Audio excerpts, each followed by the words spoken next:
Good morning and welcome to HTML5. We are going to see how to regroup elements in containers.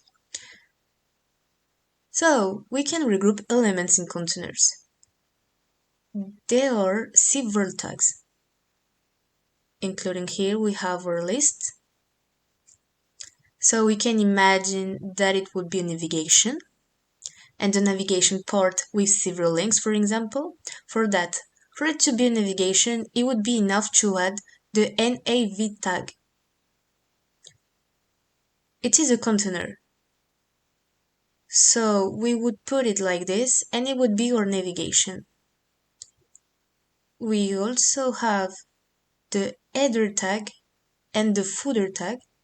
So as you can imagine, the header tag will represent the header and the top of your site, and the footer tag, the footer and the bottom of your site.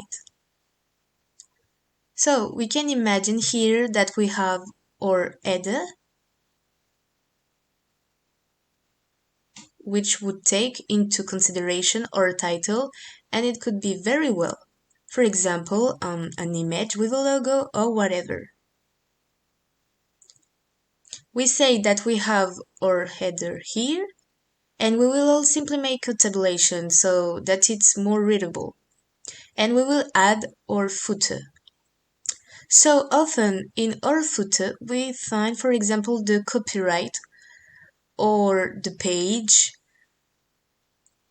the links of contact, social networks, etc.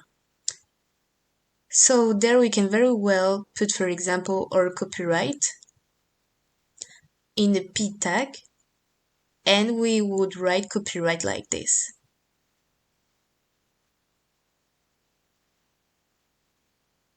And we could also put the contact here. We also have our main tag, which will contain the body of the site, the main part. We can imagine that our main tag contains all our paragraphs. So I will put my tag here, and it will close at the end of all my paragraphs.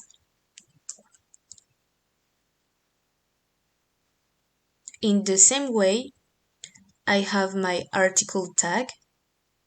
The article tag can, for example, if you have an e-commerce site, well, for each article, you can have the article tag.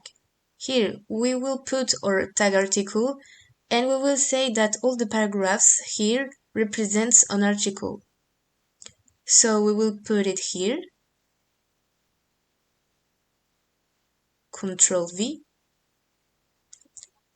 We also have the section tag and the aside tag. The side tag will be used more for an element that is part of the body of your site.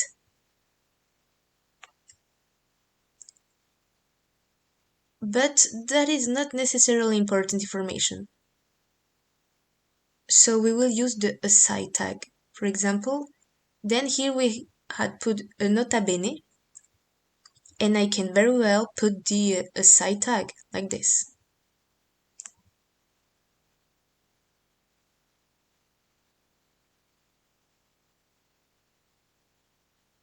So I'm going to put a tabulation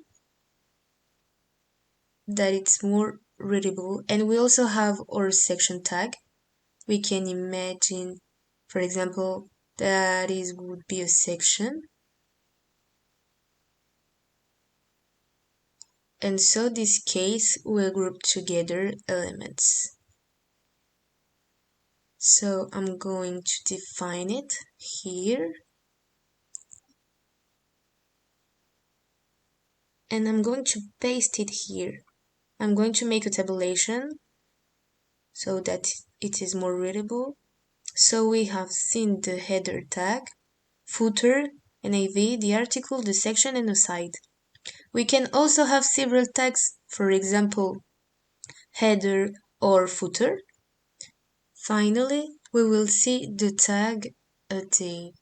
So the tag div will be used only if you didn't have the opportunity to use the tags that we have just seen. It has no particular meaning. It is used as a last resort to regroup elements. You can imagine that I need to group together these elements, and then I will put a div tag here. I will put the closing tag just below it, and I will put a tabulation so that is more readable. So here we are for the different tags that we use as a containers.